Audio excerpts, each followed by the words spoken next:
Hello friends, welcome back to my YouTube channel Surya Gyan academy. Friends, जैसा कि हम लोगों ने अपने ओ लेवल से जॉब तक के सफ़र के इस पड़ाव पर हम लोगों ने अपना कदम बढ़ा चुके हैं, जिसके अंतर्गत हम ओ लेवल के M2R5 web designing and publishing के first chapter introduction of web designing को हमने पढ़ना स्टार्ट कर दिया था। पिछली क्लास में हम लोगों ने देखा था कि वेब डिज़ाइनिंग क्या है, फिर हमने जाना था कि वेबसाइट क्या है, इंटरनेट क्या होता है, सर्च इंजन क्या होता है, वेब ब्राउज़र क्या होते हैं, वेब क्या होता है, URL क्या होता है। इन सारे टॉपिक पर हम लोगों ने डिस्कशन किया था। अगर आप लोगों ने वो वीडियो नहीं देखा है तो डिस्क्रिप्शन में मैंने लिंक दे दिया, आप जा करके वहाँ से चेक डाउन कर सकते हैं। चलिए आज हम लोग चलते हैं, उसी टॉपिक को आगे बढ़ाते हैं। आज हम लोग सीखेंगे टाइप ऑफ वेबसाइट, जिसके अंतर्गत हम लोग स्टैटिक वेबसाइट और डायनामिक वेबसाइट पर चर्चा करेंगे। साथ ही साथ फ्रंट एंड क्या होता है, बैक एंड क्या होता है, इन सारी टॉपिक पर आज हम लोग चर्चा करेंगे। तो वीडियो में लास्ट तक बने रहिएगा। चैनल पर नए हो तो चैनल को सब्सक्राइब कर लेना, वीडियो को लाइक कर देना। चलिए वीडियो को स्टार्ट करते हैं। Friends, group of web page is called website. Website मुख्य रूप से दो प्रकार की होती है, पहला स्टैटिक वेबसाइट, दूसरा डायनामिक वेबसाइट। तो वेबसाइट आपकी मुख्य रूप से कितने प्रकार की होती है? दो प्रकार की होती है। कौन कौन होती है?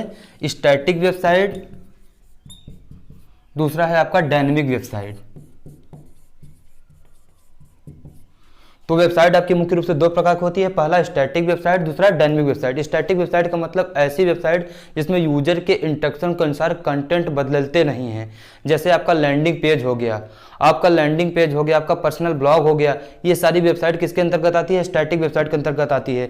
इसका मतलब ये है कि जैसे कोई यूजर आपके वेबसाइट पे आज इंटर किया तो सेम कंटेंट रहेगा, कल भी इंटर करेगा तो सेम कंटेंट रहेगा, और एक महीने बाद भी अगर आपके वेबसाइट पे विजिट करेगा तो आपका सेम कंटेंट उसको मिलेगा। यानी कंटेंट में बदलाव नहीं किए जाते हैं यूजर के इंस्ट्रक्शन के अनुसार कि आज कुछ और है, अगले दिन कुछ और रहेगा। बल्कि डायनामिक वेबसाइट में क्या होता है, ऐसी वेबसाइट जिसमें यूजर के इंस्ट्रक्शन के अनुसार कंटेंट बदलते रहते हैं, यानी अपडेट होते रहते हैं। जैसे आपका सोशल मीडिया का हो गया, यूट्यूब हो गया, फेसबुक हो गया, इंस्टाग्राम हो गया। आपने अभी देखा एक वीडियो है, जब आप रिफ्रेश करेंगे तो अगली वीडियो आ जाएगी। जैसे ई कॉमर्स की वेबसाइट हो गई, आपने कोई प्रोडक्ट सर्च किया, इस बार दूसरा प्रोडक्ट दिखा, अगली बार आप रिफ्रेश करेंगे तो आपको दूसरा प्रोडक्ट मिलेगा। तो स्टैटिक वेबसाइट क्या होती है? ऐसी वेबसाइट में यूजर के इंस्ट्रक्शन के अनुसार कंटेंट बदलते नहीं हैं। इसमें क्या होता है, यूजर के इंस्ट्रक्शन के अनुसार कंटेंट बदलते रहते हैं। तो स्टैटिक वेबसाइट को हम कह सकते हैं यह स्थिर होती है। क्या होती है? स्थिर होती है। इसको कह सकते हैं हम गति होती है। तो स्टैटिक वेबसाइट क्या होती है? स्थिर होती है, और ये क्या होती है? गति होती है। अब स्टैटिक वेबसाइट और डायनामिक वेबसाइट में आपको कुछ सामान्य से अंतर पता होना चाहिए कि स्टैटिक वेबसाइट में पेज की संख्या क्या होती है? फिक्स्ड होती है। क्यों होती है? क्योंकि जैसे आपका लैंडिंग पेज हो गया, वन पेज में ही आपने सारा मैटर लिखा है, तो उसमें क्या है, पेज की संख्या फिक्स्ड है, क्योंकि उसमें यूजर के इंस्ट्रक्शन के अनुसार उसमें बदलाव तो कोई होगा नहीं। तो उसमें पेज की संख्या क्या होती है? फिक्स्ड होती है। इसमें पेज की संख्या फिक्स्ड नहीं होती है।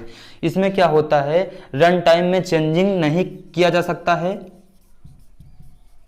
इसमें रन टाइम में चेंजिंग किया जा सकता है।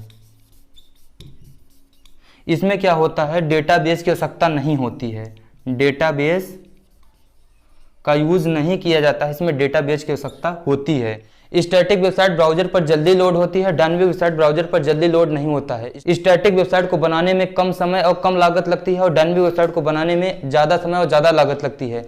अब स्टैटिक वेबसाइट को बनाने के लिए आपको HTML,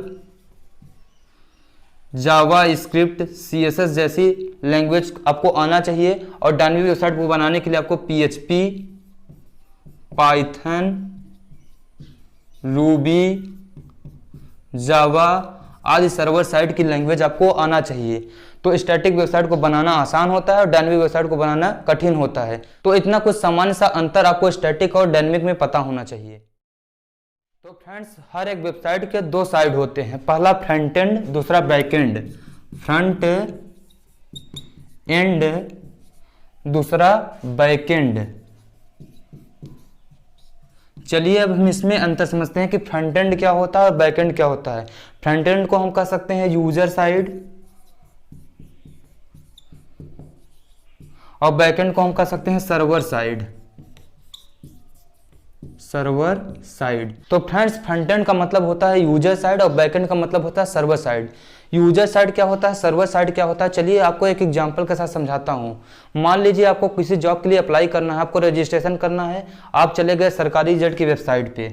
आप जब सरकारी रिजल्ट की वेबसाइट पे गए तो यहाँ पर आपको क्या मिला, सरकारी रिजल्ट का लोगो मिला, यहाँ पे लिखा हुआ सरकारी रिजल्ट मिला, कई सारी लिंक मिली, आपको जिस भी लिंक को चाहिए उस लिंक पर आपने क्लिक किया तो आपको फॉर्म खुल के मिला। आपने वहाँ पर अपनी इन्फॉर्मेशन, अपने मम्मी का नाम, अपने पापा का नाम, और आपको यहाँ पर एक सबमिट का बटन मिला। जैसे आप उस पर क्लिक किए तो आपका फॉर्म कहीं जा करके सेव होगा।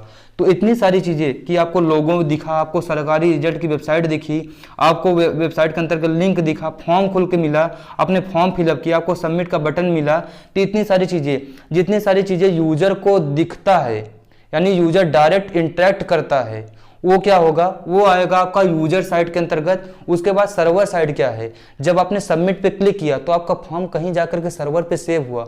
वो आपका डेटा कैसे सेव होगा, कैसे आपका नाम सेव होगा, कैसे आपके पापा का नाम को अलग किया जाएगा, कैसे आपकी मम्मी के नाम को फिल्टर किया जाएगा कि ये आपकी मम्मी का नाम है, ये आपके पापा का नाम है, तभी तो आपको मालूम होगा कि आपने फॉर्म के लिए अप्लाई किया था। वो कैसे सेव होगा, तो वो सारी चीज़ें वहाँ पर जो लैंग्वेज काम करती है उसे बैकएंड कहते हैं। तो वो सारी चीज़ें बैकएंड के अंतर्गत आती है। तो फ्रंट एंड का मतलब ये होता है जिसमें यूजर क्या होता है, डायरेक्ट इंटरेक्ट कर सकता है, और बैकएंड में क्या होता है, यूजर डायरेक्ट इंटरेक्ट नहीं कर सकता है। तो फ्रंट एंड में क्या होता है, फ्रंट एंड में जैसे आपकी HTML, CSS ये सारी लैंग्वेज काम करती है, और बैकएंड के अंतर्गत आपकी PHP, पाइथन, रूबी, जावा ये सारी लैंग्वेज काम करती है। फ्रंट एंड बनाना आसान होता है और बैक एंड बनाना कठिन होता है। फ्रंट एंड बनाने में कम समय लगता है और बैक एंड बनाने में ज़्यादा समय लगता है। तो जो फ्रंट एंड डेवलपर होता है उसे हम कहते हैं वेब डिजाइनर। क्या कहते हैं, वेब डिजाइनर, जिसके बारे में आप लोग पढ़ोगे। और बैक एंड जो सीखता है उसे कहते हैं वेब डेवलपर। वेब डेवलपर जो इन दोनों को सीखता है उसे कहते हैं फुल स्टैक। Full stack. तो इतनी सारी चीजें फ्रंट एंड और बैक एंड में आती है। फ्रेंड्स आज की वीडियो में इतना ही, मिलते हैं फिर से अगले वीडियो में नए टॉपिक के साथ, नए चैप्टर के साथ। तब तक के लिए मैं मोहित आपके सभी सपनों को सपोर्ट करता हूं।